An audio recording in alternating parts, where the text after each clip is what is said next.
Okay, so I've got my two stencils. I have the one with the skeleton,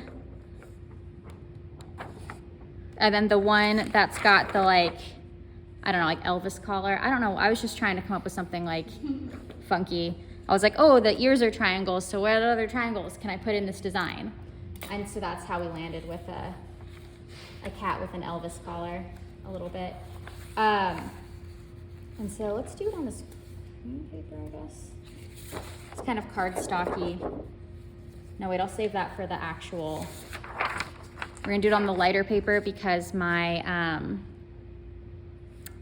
stamp pads don't have to have very much like support. So that's another thing to think about. How much ink you're applying to the paper will determine kind of what paper you want to use. So if you're using light layers of stamp pad, you don't need to use a really heavy paper. If you're using like heavy amounts of spray paint, you want something durable. Same with the printmaking ink or acrylic paint. But think about how if you like apply something wet to like drawing paper, it's gonna wrinkle. So if you have acrylic paint, printmaking paper, that sort of thing, spray paint, use something durable. At least like Bristol, cardstock Bristol are good. Printmaking paper, always good, like that sort of thing. So let's see what colors are not completely dried out that I have. But I'm just using these little like craft ink pads. They're very cheap, they're very nice. Let's see if my purple, I use these for like a little kid like workshop. And so children are not very good at putting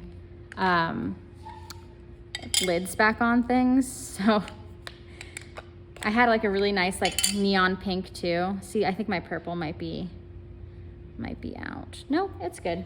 Okay, we'll see. So yeah, the children are the future, but they're also messy.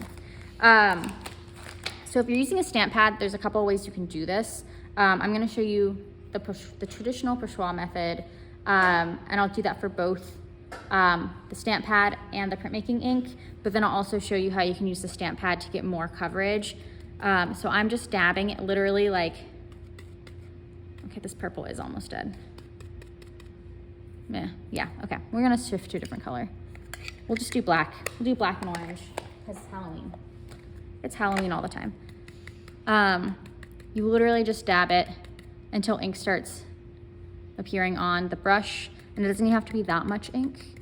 I recommend, if you can, having your Mylar, don't be like me and have your Mylar like just kind of floating in the middle of your paper.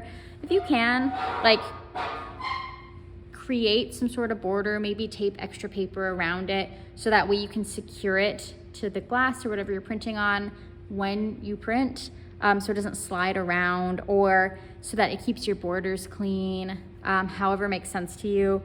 This is kind of a precarious way to stencil because there's nothing that's like keeping it in place besides my hand, but we'll see.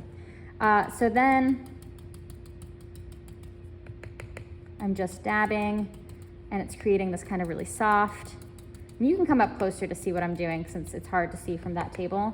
And I've got an overhead thing, and I cannot lift this to show you while I'm stenciling because then it will ruin my registration. So I'm just keeping it here. And again, light layers. And you can have some like fun with this. This is another like way you can vary your stencil, is that once you get your base layer down, you can decide where you wanna like build up more tone. So I think what I'm gonna do is I'm going to have the tone be kind of darker in the eye sockets and in the nose. And it's gonna create kind of this like airbrushing effect because I'm like lightly layering. And up here in the ear, like tips of the ear maybe, have it be a little bit darker. Maybe in the whiskers. This is also why I'm like, don't spend forever on your stencils to the detriment of your printing, because while you're printing by hand and have more control, it still takes like a while. That's why all of my stencils, like demos, are floating kind of objects in space, because it takes a while especially if you're doing it this way. I think that might be pretty good. Maybe I want to build it up a bit more. Okay, and so this is my first layer. Oh, cat. For the people at home. But yeah, so it's really soft.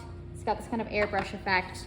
And now for my second layer, if I had them the exact same size as the paper, I could line it up with the paper, but because I didn't quite plan that out, I gotta kind of try to line it up, which is fine because it is Mylar and I can see through it and plan it that way.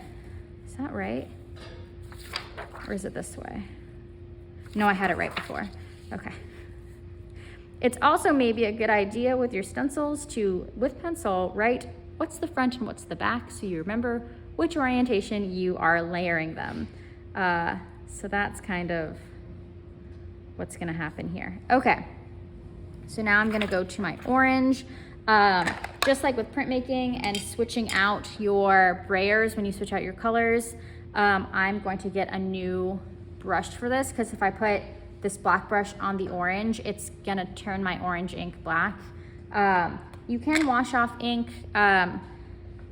This archival ink that I was using, it's acid-free, permanent, and waterproof, but it washes off with denatured alcohol. So there we go. Is there nothing denatured alcohol can't do? But generally, since these are quite cheap, I just have like one for dark colors and one for light colors. And so this is my light color one. I used it for pink. You can also wash them out in the sink. These ones for the little kids are great because they are not permanent, waterproof. They are like meant to be washable because children finger paint with them. So they can be washed with soap and water. So I'm just kind of like, with the lighter color, kind of digging it in because I know it's gonna take more ink. And then I just, right on top, start layering it. Can you do more than one color on each layer? Yeah, absolutely. Yep, you can. You'll still need to do 3 stencils because it's like, the parameter is like 3 stencils cut, but you can do multiple colors on one stencil. So yeah, if I wanted to do the ears orange, but like the collar a different color, like if I wanted to do the collar red, for instance, we could do that. So yeah, it's really easy to just like switch it out, especially I'm going from orange to red. Let's see if there is even red in this. Red is also a very popular color with children, so there we go. Yeah, and I can do 2 colors in one. So that's a good way if you want to do like a multicolor stencil print, like more than 3 colors, but you don't want to have to cut like 5 stencils, for instance. You could plan it out so that because you're hand applying the ink, your stencil can have multiple like spaces.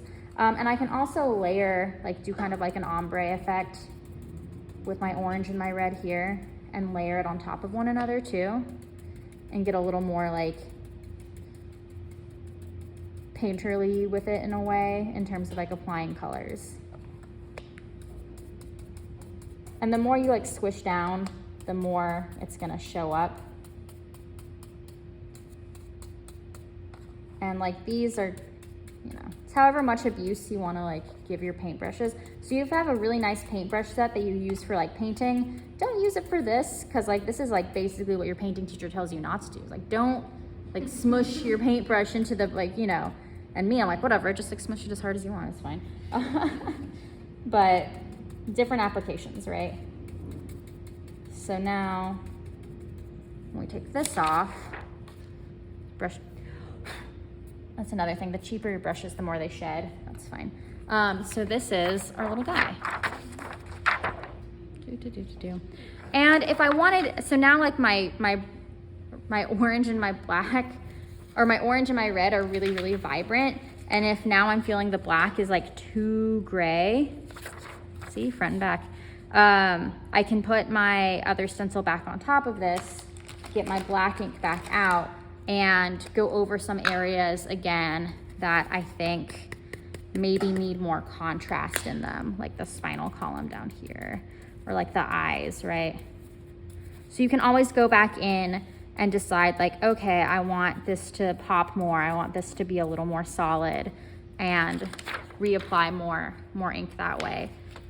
So yeah, this is so that's Pochoir with stamp pads. So it's really easy, and you know, not super, I mean, it is kind of labor intensive because you're like dabbing it. That's like to give that really soft look.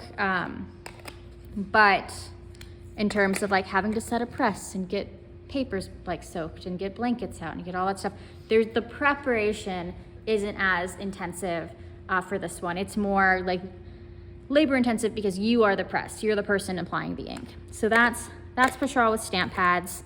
And like you can use these if you want to experiment with them. Like I said, they're like kind of kicked. Like, I don't know, they're not amazing, but they still have some color in them, especially if you want to try it out before you purchase your own. This set was very inexpensive. I think it was maybe $12, if that, for the full like amount of colors. But again, I don't want you to have to go out and buy like a lot of your own supplies if we can supply what you need in here. So that's that one. So for printmaking ink, I'm gonna swap to like a harder, like a cardstock that's gonna support it more. And then I'm gonna set up my inks. So the violet, like I said, you do not need a lot of inks for this. So I might have to like shift my thing over. That might even be too much ink. We'll see. We shall see, we shall see. I'm gonna do violet and orange. And you know what? I think maybe I want my skeleton to be orange and the other one to be, and the like triangles to be purple. I don't know. Let's see how that's gonna look. Whoop, I'm gonna swivel this up here. So again, you do not need that much ink. I'm putting out a very small amount, and I'm thinning it out too because I don't want it to be really blobbed in the middle, for reasons. And the reasons are, I don't want it to be too thick. It's gonna take a million years to dry. This is the thing. And so then, I did not plan this out very well. We're gonna move the camera over so I don't have to have my paper in my ink. There we go. Okay, cool. You can see both on camera, excellent. All right, so same thing. I'm gonna start with my first layer. I'm gonna put that down. And then I'm gonna pick one of these brushes. Maybe I'll pick the wider brush. We'll see how that goes. It'll cover more ground. And similarly, I'm just gonna dab it into the ink and start dabbing it on. And this goes much faster because my brush is much faster. And I'm gonna start dabbing it on.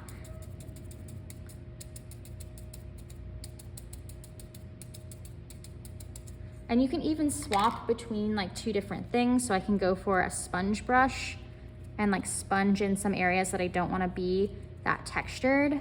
This looks like a pumpkin cat. I love this. This is adorable.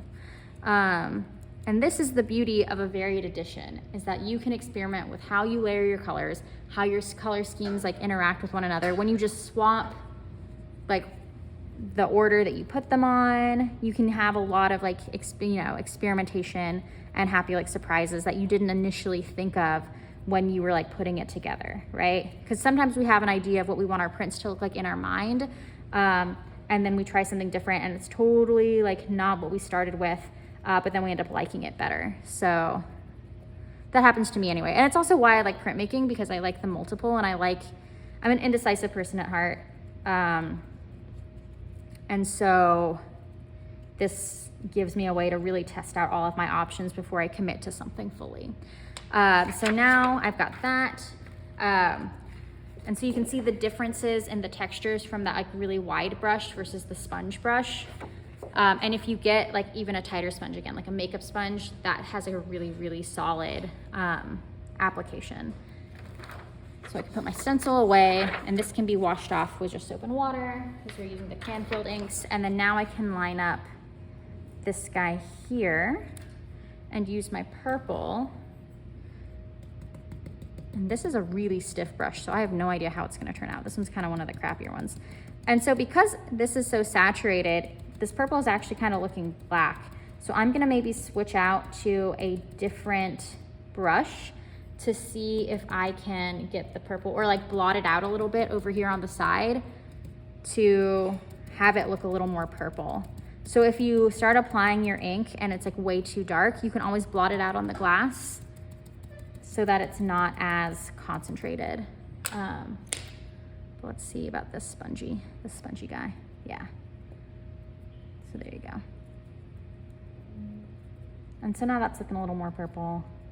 This sponge is really soft. It's kind of starting to break down. So sometimes when I like press it too hard, the wooden dowel makes a mark. That's kind of interesting. So it's not as smooth as the other the other sponge brush.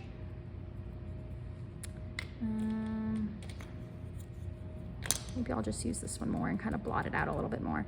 But again, light layers, just because I don't want